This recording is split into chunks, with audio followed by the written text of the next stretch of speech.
यस प्रतिबद्धता पत्रमा लेखिएको छ, महिला हिंसा असभ्यता हो, यो अपराध हो, महिला हिंसालाई रोकौं।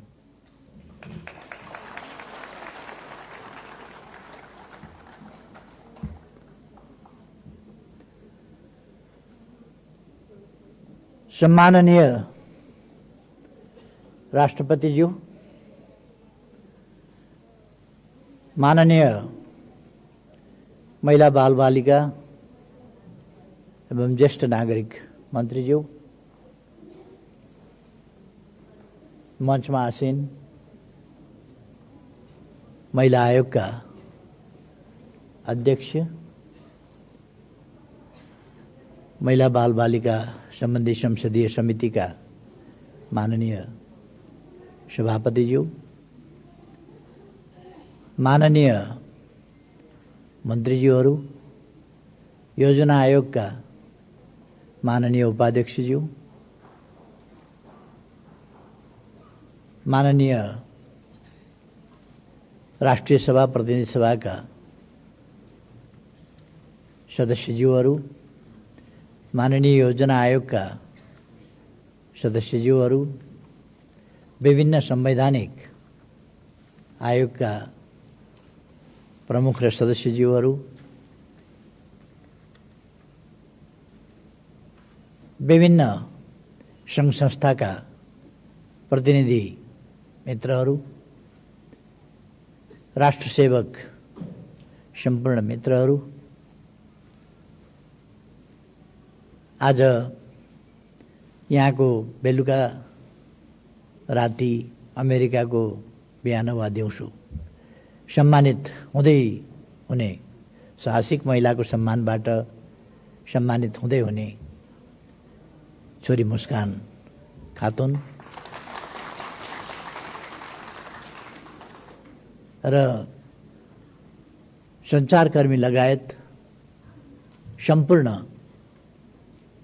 साथीहरू, महिला दिदीबहिनीहरू र महिला अधिकारमा ऐक्यबद्धता जनाउन उपस्थित हुनुभएका ललितपुर महानगरपालिकाका मेयर लगायत जनप्रतिनिधि सम्पूर्ण साथीहरू र सबै महानुभावहरू, आज 111औं अन्तर्राष्ट्रिय महिला दिवस। महिलाहरूले न्यायका लागि, उत्पीडनका विरुद्ध, असमानताका विरुद्ध आफ्नो सृष्टि र सिर्जनाका महान योगदानको अनादर र उपेक्षा, तिरस्कार र प्रताडनाका विरुद्ध सङ्घर्ष गरेको इतिहास धेरै लामो छ।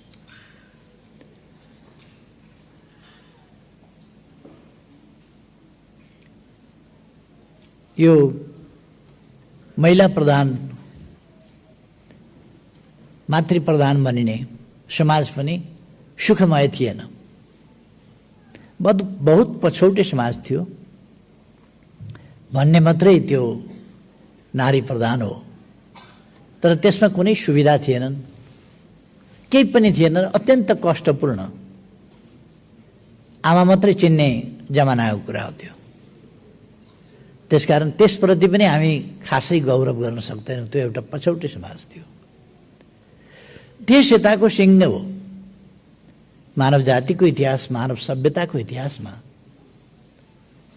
महिलाहरूले वास्तविक पाउनुपर्ने, जसका हकदार महिलाहरू हुन्, त्यसको सम्मान, त्यसको कदर,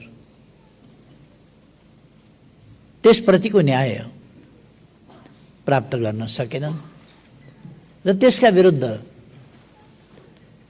धेरै आँसु बगाए।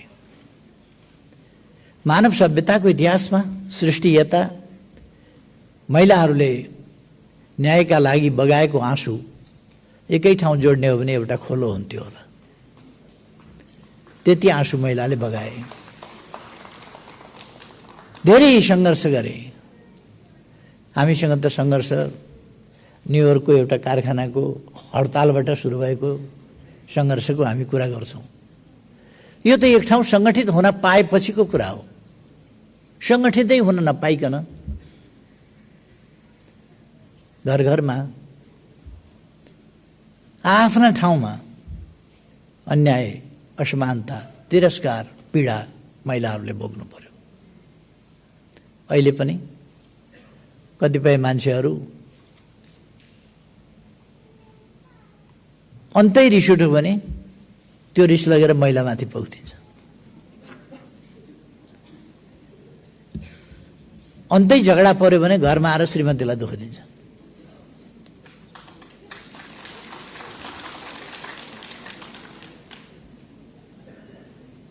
यो स्थिति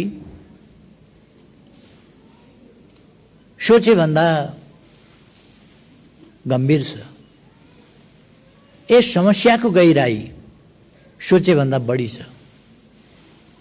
यसको समाधानको जटिलता सोचे भन्दा बढी छ। त्यसकारण हामीले परिवर्तन त ल्याएका छौँ, तर यस परिवर्तनलाई ठुलो परिवर्तन ल्याएका छौँ। केही पनि भएको छैन भन्ने होइन।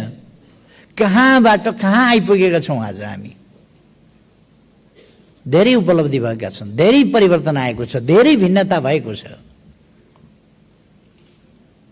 हिजोको जस्तो महिलाले जीवनभर आँसुमा बिताउनु परेको छैन। तै पनि पीडाहरू छँदैछन् र ती पीडाहरू समाप्त पार्नु छ। आज यस अन्तर्राष्ट्रिय महिला दिवसको सन्दर्भमा म सम्पूर्ण महिला दिदीबहिनीहरूमा, नेपालका महिला दिदीबहिनीहरू र विश्वकै महिला दिदीबहिनीहरूमा अहिलेसम्मको सफलताको निम्ति हार्दिक शुभ बधाई भन्न चाहन्छु। आगामी दिन अझ ठुला सफलताका हुन् र हामी मानव समाजका दुईटा पाङ्ग्रा, महिला र पुरुषका बीचमा र सृजनाका महान महिलाहरूमाथिको अन्याय, असमानता र विभेद, प्राकृतिक हिसाबले नै हुने भिन्नता बेग्लै कुरा हो। त्यसबाहेक मानवीय, सामाजिक, कानुनद्वारै गरिने भिन्नता वा सामाजिक व्यवहारबाट गरिने भिन्नता, कुनै पनि भिन्नताहरू रहन नसक्ने गरी असमानताको अन्त्य गरौँ, विभेदको अन्त्य गरौँ, न्यायको स्थापना गरौँ। यसमा सफलता मिल्दै जान सकोस् र हामी निकट भविष्यमा यस दिशामा पूर्ण सफलता प्राप्त गर्न सकौँ भन्ने शुभकामना पनि व्यक्त गर्न चाहन्छु।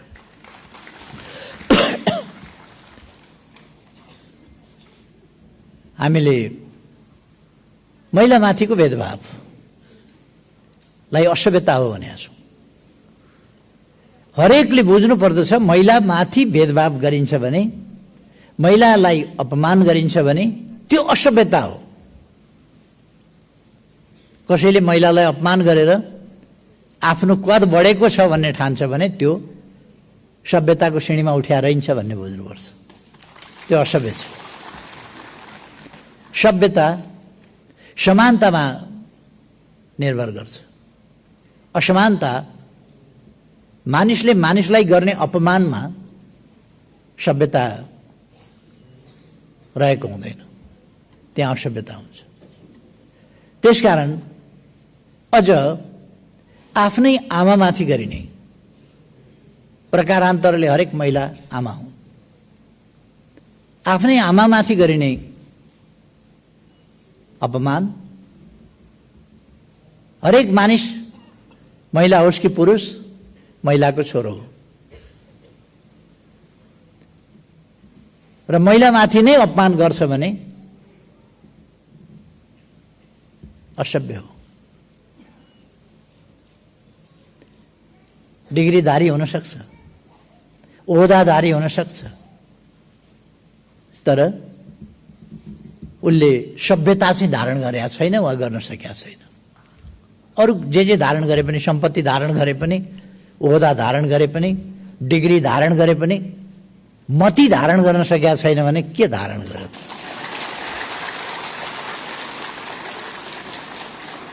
त्यसकारण यो असभ्यता हो। यस्तो असभ्य व्यवहार गर्नु अपराध हो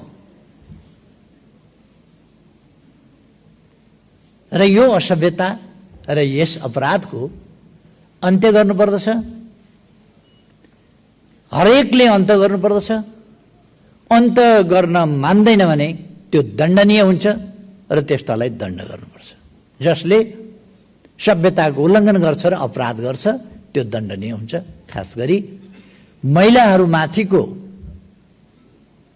विभेद, अपमान, अन्याय, असमानता, शोषण यी कुराहरू असभ्यताबाट पैदा हुने हुन् र अपराधजन्य यी सामाजिक फौजदारी अभियोग लाग्ने अपराध हुन्। कुनै पनि मान्छे अपमान गर्छ भने त्यो फौजदारी अपराध गरिरहेको छ भन्ने बुझिन्छ।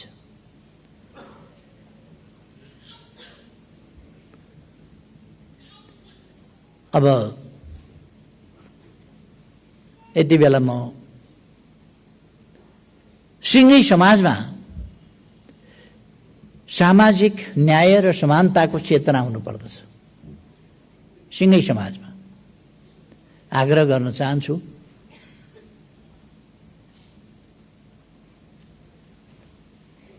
कसैमाथि पनि हिंसा हुनु हुँदैन, कसैको पनि अपमान गरिनु हुँदैन, कसैलाई पनि शोषण गर्नु हुँदैन। भिन्नता हुन्छ, भेदभाव हुनु हुँदैन। भिन्नता र भेदभावमा फरक छ। भिन्नता हुन्छ तर भेदभाव हुनु हुँदैन।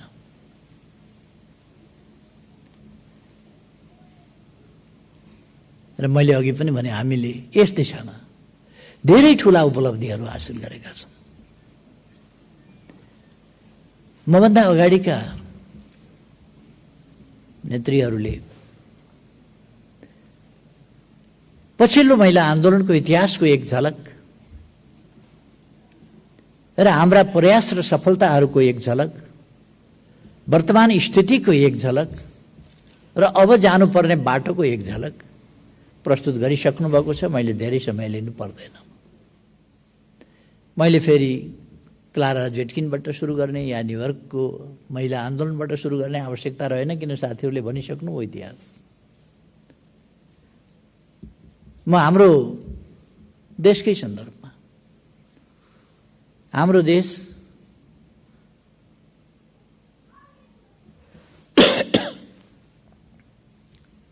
समानताका लागि यो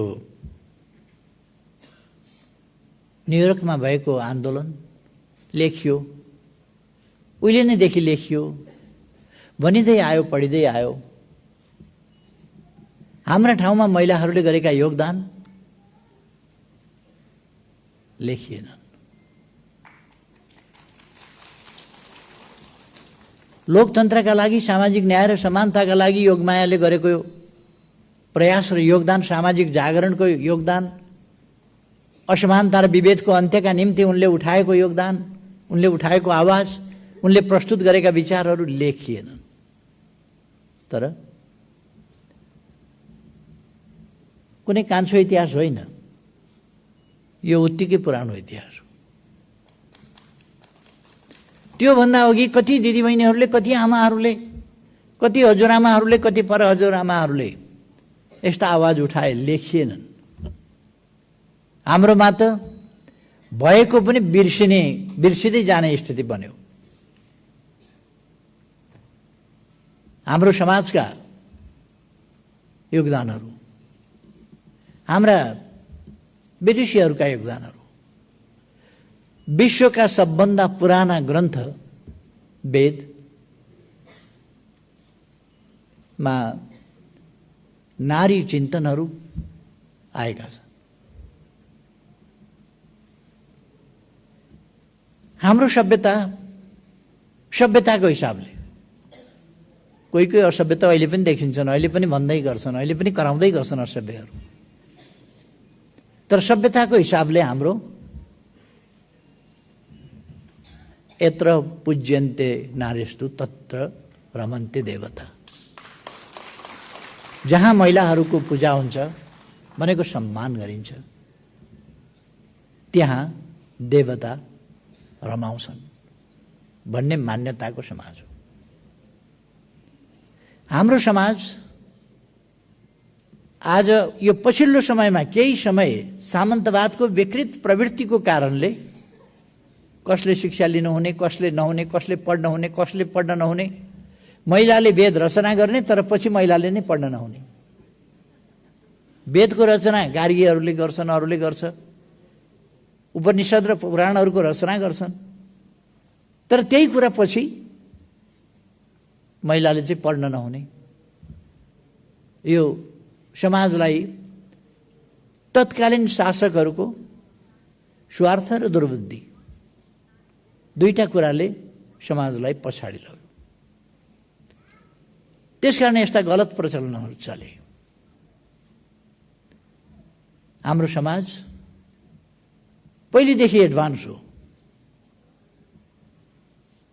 विद्वानले आफ्नो नाम लेख्दा फलानीको छोरो भनेर लेख्ने चलन थियो, फलानी पुत्र फलानु भनेर।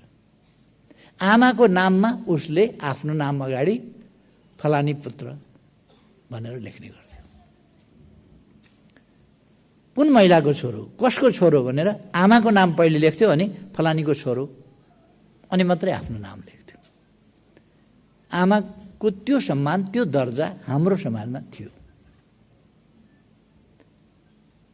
तर बीचमा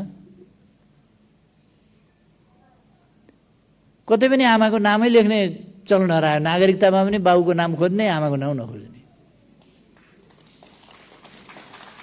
पहिले त आफ्नो नाम लेख्दा फलानु फलानी पुत्र फलानु भनेर लेख्ने चलन थियो। ऋषिहरूले आफ्नो नामका अगाडि आमाको नाम लेख्थे, आमाको नाम फलानीको छोरो फलानु भनेर। अब पछि पछि त आमाको नामै हराउने। त्यो परिस्थितिलाई हामीले परिवर्तन गरेका छौँ। यता केही समयमा, यो छोटो समयमा हामीले गरेको परिवर्तन आश्चर्यजनक छ। मैले विदेशका विभिन्न मञ्चहरूमा बोलेको छु। हाम्रा प्रगतिहरू, हामीले प्राप्त गरेका छोटो अवधिका सफलताहरू, हाम्रो समाजको जागरण अलिक पछि आएर, यो नयाँ जागरण जुन पछि आएर भयो। पुरानो जागरण हाम्रो समाज विश्वमा सबभन्दा अगाडि भएको समाज हो। ज्ञानको उद्गम स्थल हो यो, न्यायको उद्गम स्थल हो यो।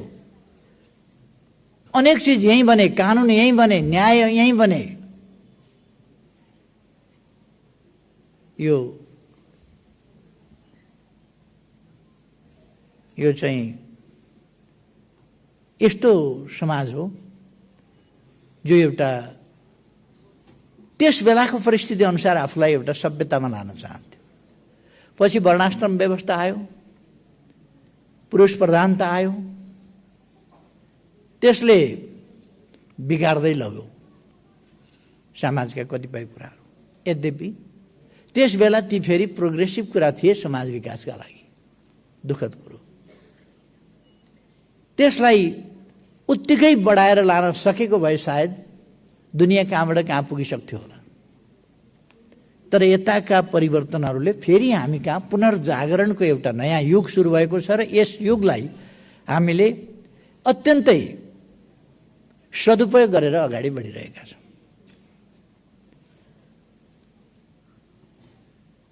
हाम्रो समाज कट्टरपन्थी पुरातनवादी समाज होइन। 2008 साल भनेको 1952, 51 मा अथवा 7 सालमा परिवर्तन भयो। यहाँ राणा शासनको अन्त्य भयो, खुल्ला समाज आयो 7 सालमा। 8 सालमा पहिलो नगरको चुनाव हुँदा महिलाहरूले भोट हाल्न पाउँदैन भनेर कसैले पनि भनेन। महिलाहरू मतदानमा सहभागी भए, उम्मेदवार भए। मतदान, महिलाको मताधिकार हुन्छ कि हुँदैन भन्ने त बहस पनि चल्न परेन नेपाली समाजमा। महिलाहरू नागरिकको हैसियतमा मतदानमा सहभागी भए 2008 सालमा। यो 1952 को कुरा हो। धेरैवटा विकसित देशहरू पछिसम्म पनि त्यहाँका महिलाहरू मताधिकारका लागि लडिरहेका थिए। कुनै देशप्रति मैले कुनै लक्षित गर्न खोजे होइन, तर धेरै विकसित एडभान्स अमेरिकामा महिलाहरूले मताधिकार सायद 1965 मा प्राप्त गरेका थिए, अथवा नेपालभन्दा 13 वर्षपछि मात्रै अमेरिकामा महिलाहरूले मतदानको अधिकार पाएका थिए। किनभने नेपालले त्यति बेला मात्रै किन पायो भने त्यस बेलासम्म त नेपालमा जहानिया शासन थियो, चुनाव हुँदैन थियो। जहिले चुनाव भयो महिलाहरूले सहभागी हुन पाए, तर अमेरिकामा चुनाव हुने गर्थ्यो, महिलाहरूले भोट हाल्न पाउँदैन थिए। यस्ता थुप्रै उदाहरणहरू छन्। त्यस यता र खास गरी त्यस यता पनि कहिल्यै महिला मताधिकारको सम्बन्धमा पहिलेदेखि नै महिलाहरूको एक खालको स्तर नेपालमा हुने गर्यो। पछि 46 को आन्दोलनबाट बहुदल आइसकेपछि त्यसपछि तीव्र गतिमा परिवर्तन हुन थाल्यो। 52 सालमा सम्माननीय राष्ट्रपति विद्यादेवी भण्डारी त्यति बेला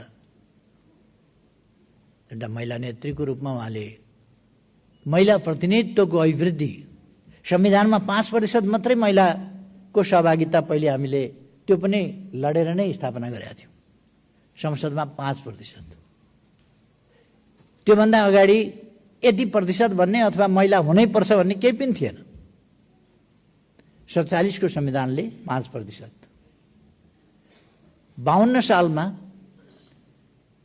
सम्माननीय राष्ट्रपति विद्यादेवी भण्डारीजीले त्यति बेला एउटा क्याम्पेन चलाउनु भयो, महिलाको सहभागिता अभिवृद्धिको क्याम्पेन, जसले गर्दाखेरि कानुनमै व्यवस्था गरियो 20% महिला सहभागिता स्थानीय तहमा हुनुपर्ने। र त्यति बेला 2 लाख जनप्रतिनिधिहरू निर्वाचित भएका थिए, त्यसमध्ये 40,000 महिला निर्वाचित भएर जनप्रतिनिधित्वको 20% को संख्या महिलाहरूको रह्यो। उहाँकै नेतृत्वमा अहिले आजकल हामीले जेठ 16 गतेलाई महिला जागरण सहभागिता के सम्बन्धी दिवस मनाउने गरेका छौँ। सम्माननीय राष्ट्रपतिज्यू त्यति बेला सांसदको हिसाबले सर्वदलीय सहमति महिलाहरूको जुटाएर उहाँले एउटा अभियान चलाउनु भयो 33% को, र 33% को अभियानको प्रस्तावक उहाँ हुनुहुन्थ्यो र अरू विभिन्न त्यस प्रस्तावका समर्थक थिए। र 33% को पहिले मान्छेहरू त भेटिन्छन् नि, विभिन्न प्रकारका खिचिट्यौरी गरे, मजाक उडाए। तर पछि जेठ 16 गते 2063 साल जेठ 16 गते पुनर्स्थापित संसदले त्यो प्रस्ताव पारित गर्यो र त्यहाँबाट 33% महिला सहभागिता संविधानमा 47 को संविधानमा त्यसबाट व्यवस्था भयो। उहाँको प्रयास सफल रह्यो र त्यस प्रयासमा मैले आफूले पनि दृढ समर्थन गर्न पाएको र त्यस प्रयासमा आफू पनि साथै योगदान गर्न पाएकोमा मलाई पनि खुसी लागेको छ। मैले पनि त्यसमा बल दिने, साथ दिने काम गरेको थिएँ। अरू थुप्रै साथीहरूले त्यसमा साथ सहयोग दिनुभएको थियो, देशले आवाज उठाएको थियो। त्यसै कारण संसदले त्यो सुन्न पर्यो र त्यसलाई घोषणा गर्नु पर्यो। त्यहाँबाट आज हामी विश्वका विभिन्न मञ्चहरूमा जाँदाखेरि गौरवका साथ भन्न सक्छौँ केही देशहरू बाहेक, क्युबा र केही स्क्यान्डिनेभियन देशहरू, ती देशहरू बाहेक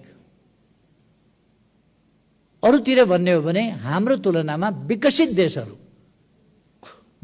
देशहरू पनि हाम्रो तुलनामा 40% महिला सहभागिता, राष्ट्रिय स्तरमा भन्ने हो भने सबै तहमा मिलाएर भन्ने हो भने 41% महिला सहभागिता हाम्रो देशमा छ।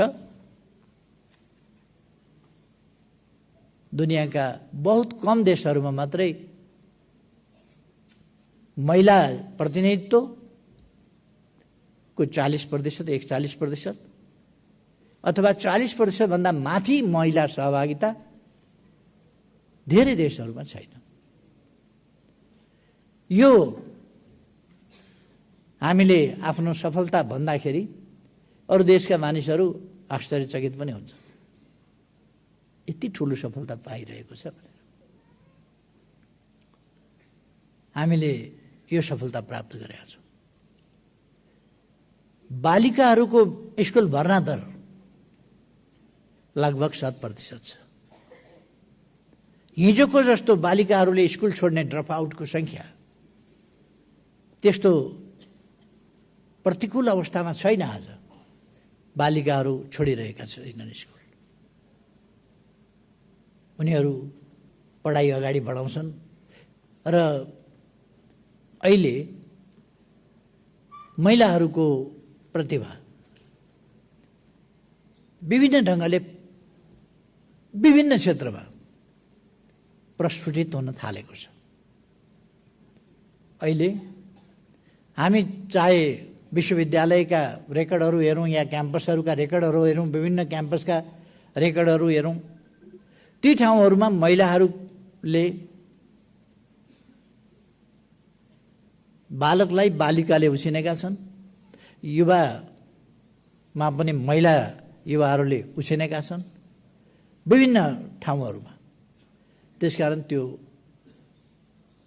शारीरिक हिसाबले नै जुन कुराहरू हामीले स्वीकार्नुपर्छ ती बाहेक अरू आफ्नो क्षेत्रबाट गर्न सक्ने खालका प्रतिस्पर्धाहरूमा धेरै अगाडि छन्। त्यसकारण महिलाले केही गर्न सक्दैनन् भन्ने होइन, पुरुषले पनि केही गर्न सक्दैनन्। गर्न नसक्ने कुराहरू छन् नि त पुरुषका पनि थुप्रै, त्यो चाहिँ दुर्बलता नहुने। महिलाले चाहिँ कुनै कुनै गर्न सकेन भने म त हामी महिला बराबर छौँ, जे पनि गर्न सक्छौँ भन्दिनँ। कोही कोही कुरामा हामी महिलाभन्दा अब पछाडि नै छौँ प्राकृतिक हिसाबले नै। के अनि महिला प्राकृतिक हिसाबले नै कुनै कारणले कुनै कुरामा पछाडि रह्यो भने त्यसलाई समाजको एउटा समग्रतामा बुझ्नुपर्छ। प्रकृतिको सृष्टिको निम्ति यी कुराहरू भएका होलान् भन्ने कुरा बुझ्नुपर्छ र हामीले एउटा समानताको बाटोमा अगाडि बढ्ने कुरालाई ध्यान दिनुपर्छ।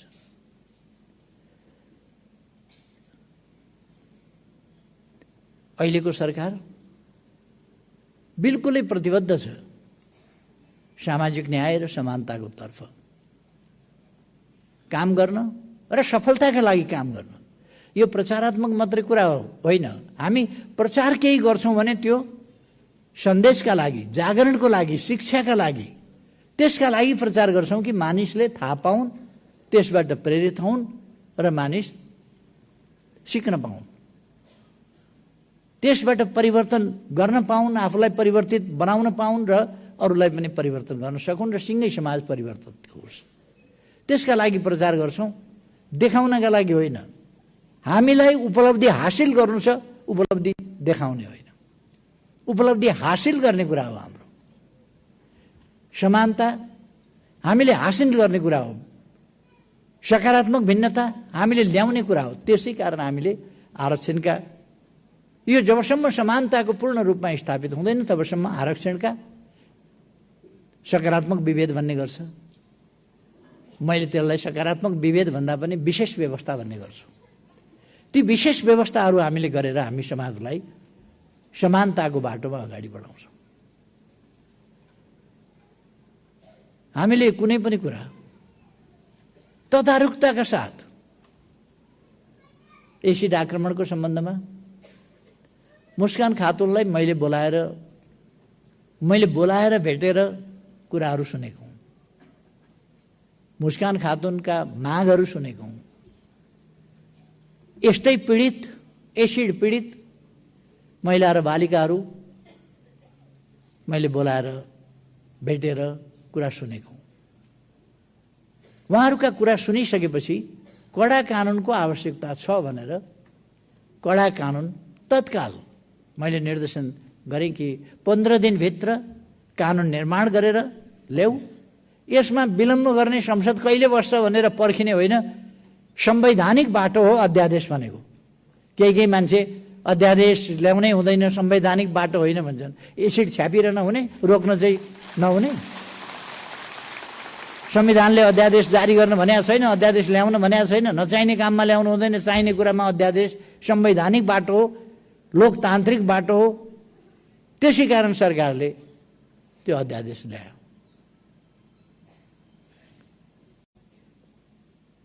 कसैले भोगाउने दुस्साहस नगरोस्। एसिड जन्य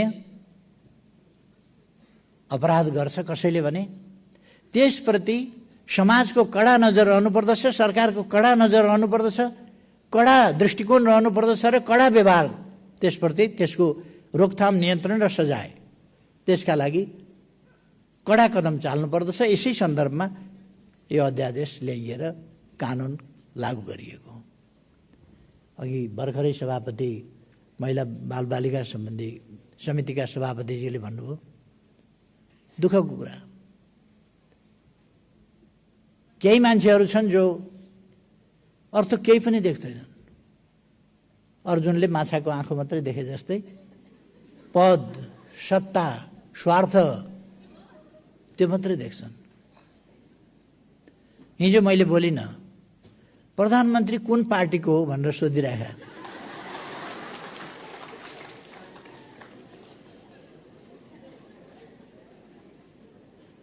अब मैले उहाँहरूलाई सोध्न नपरोस् तपाईँ कुन पार्टीको हो।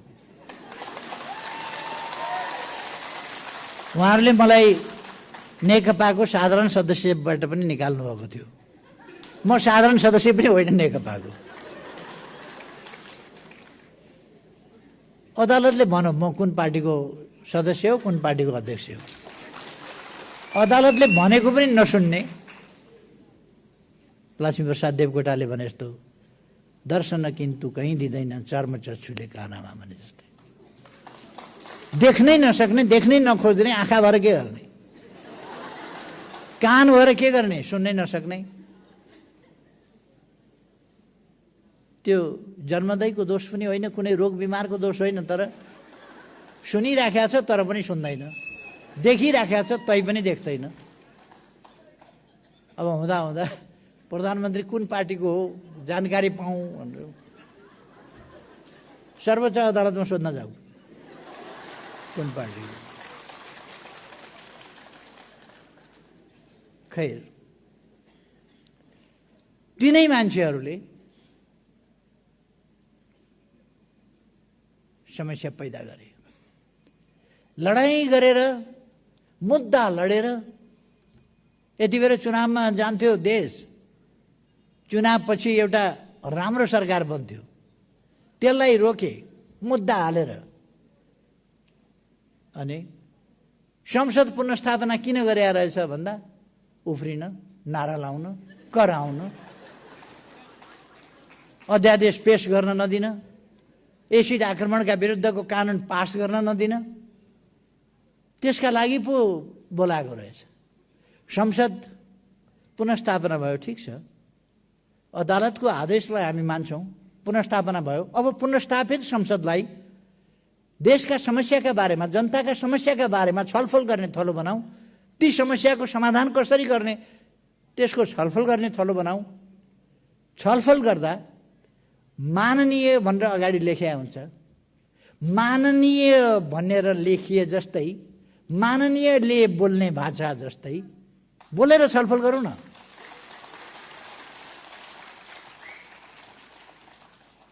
छलफल गरे हो कि उफ्रेको हो कि धामी नाच हो कि पार्लियामेन्टमा हिजो पहिलो दिन औपचारिक ढङ्गले पार्लियामेन्ट सुरु भएको छ। गुर्र कुदेर आएर वेलमा आएर नारा लगाएका छन्, कराएका छन्। के बिग्रियो त भन्दाखेरि एसिड आक्रमण विरुद्धको अध्यादेश टेबल गर्न आँट्यो सरकारले। त फेल गरे भइगयो नि, सक्छौ भने।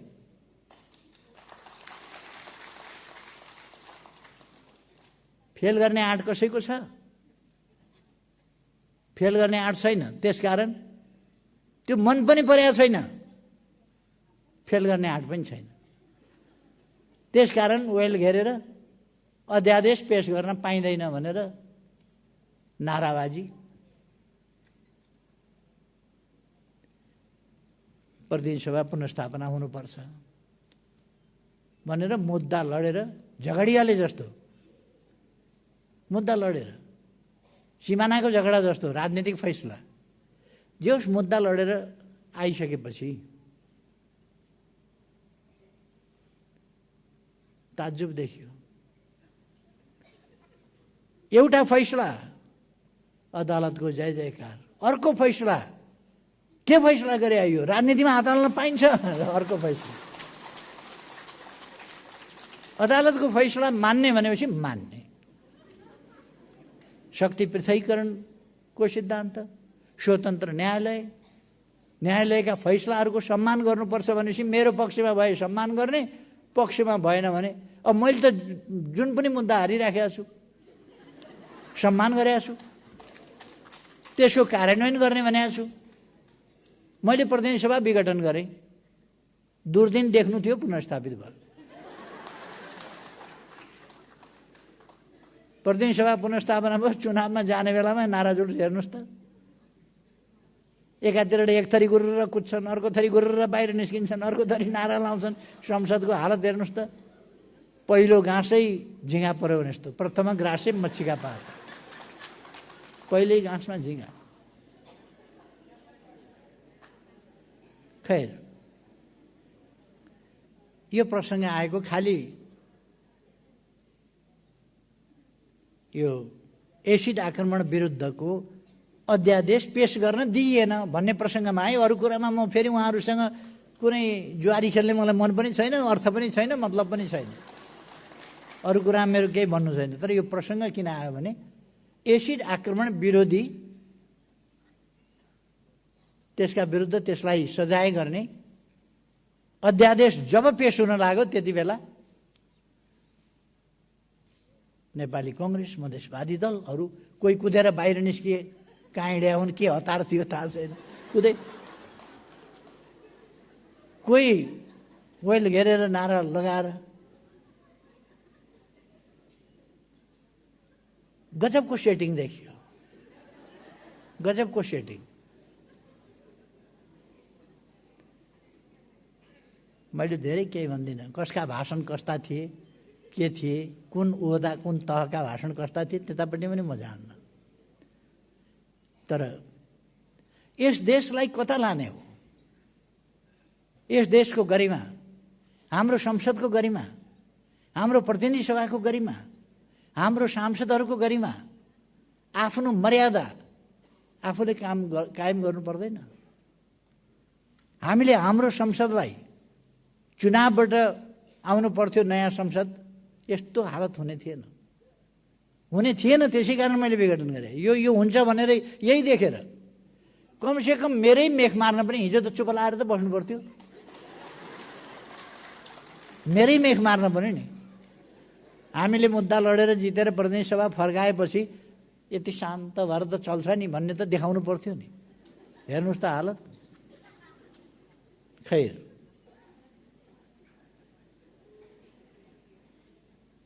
अब हामी प्रगति गरिरहेका छौँ। प्रगति गर्नका लागि मूलतः महिला समानता, मूलतः धेरैवटा कुराहरूतिर बकिने भन्दा पनि आम रूपमा र आधारभूत रूपमा महिला शिक्षा र रोजगारी, यसमा हामीले जोड दिन सक्यौँ र महिलाहरूको शैक्षिक स्तर र विभिन्न ठाउँमा उनीहरूको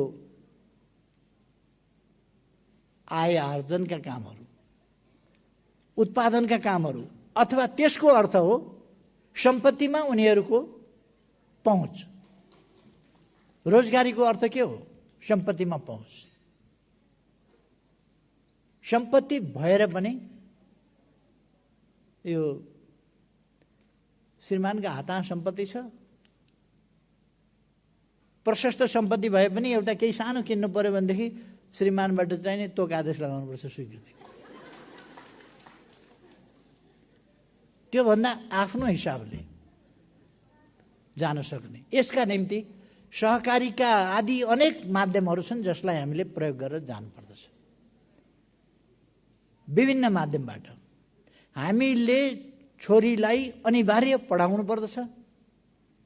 अहिले पनि छोरालाई राम्रो बोर्डिङमा, छोरीलाई कमन स्कुलमा पढाउने अझै पनि चलन गइसकेको छैन, त्यसलाई छोड्नु पर्दछ। भेदभाव नहोस् यस कुरामा। आमाहरूले पनि छोरा छोरा भन्न अलिक छोडेर छोराछोरी भन्न थाल्नु पर्यो क्या। आमाहरूको पनि बानी छ छोरा छोरा भन्ने धेरै, त्यसलाई अलिक छोराछोरी छोरी छोरा भन्नु पर्यो, बरु छोरी छोरा। हामीले नेतृत्व विकासमा, नेतृत्वको अभ्यासमा, नेतृत्व निर्माण, खास गरी नीति निर्माणका तहमा महिला सहभागिताको अभिवृद्धि गर्ने कुरा, यसमा जोड दिइरहेका छौँ। हरेक ठाउँमा नीति निर्माणमा महिलाहरूको सहभागिता।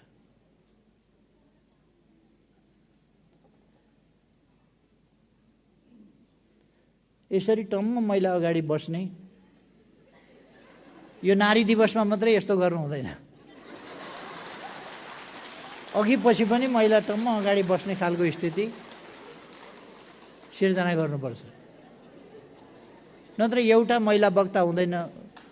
बोल्न जान्नु हुँदो रहेछ त महिलाहरूले। आज त एकदम झिल्का उडाउनु भयो त। यहाँ त जान्नु हुँदो रहेछ। महिलाहरूलाई वक्ता किन बनाइँदैन? त्यस कारण महिलाहरूलाई वक्ता बनाउनु पर्यो, नीति निर्माणमा अगाडि सार्नु पर्यो, अवसरहरू उपलब्ध गराउनु पर्यो। त्यस दिशामा सरकारको तर्फबाट भरपूर प्रयास हुन्छ, नीति निर्माण हुन्छ, सबै कुरा हुन्छ।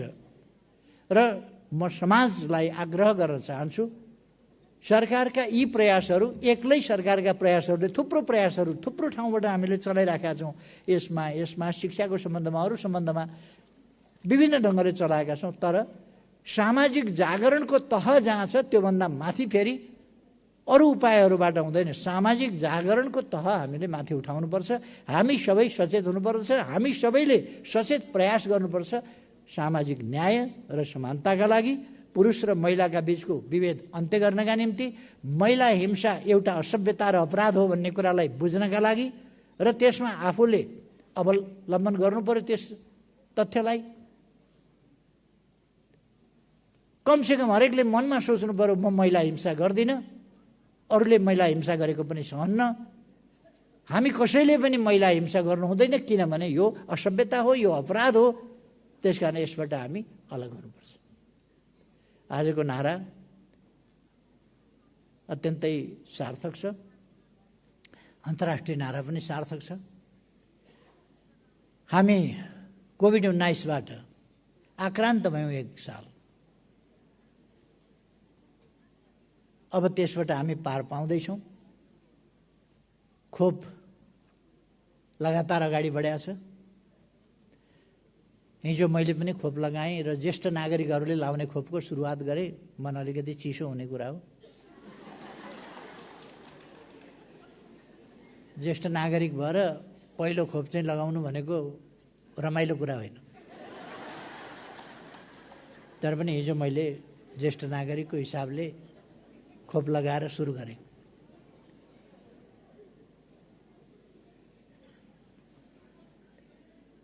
पेन्सन सेन्सन जागिर केही छैन, यो सांसदबाट छुट्टी पाइयो भनेदेखि ज्येष्ठ नागरिक भत्ता पाइने उमेर भएछ भन्ने थाहा भयो।